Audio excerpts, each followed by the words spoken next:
How to see if a Facebook page is running Facebook ads. If any day any of you are a Facebook user and you would like to see if a Facebook page is running Facebook ads, just follow the following steps. For this, first of all, you have to tap on your Facebook application like this. After you tap on your Facebook application like this, Facebook will be launched on your mobile device.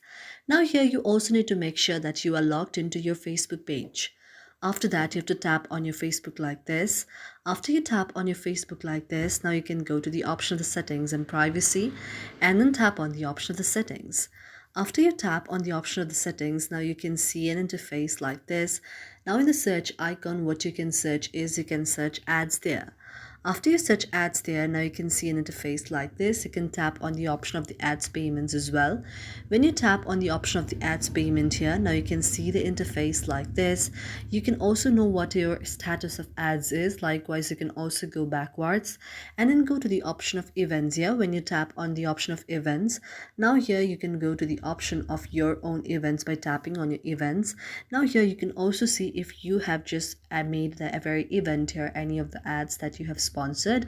If not, none of will be shown here in the very picture. Thank you for watching our video, and if you really like it, do not forget to subscribe our channel.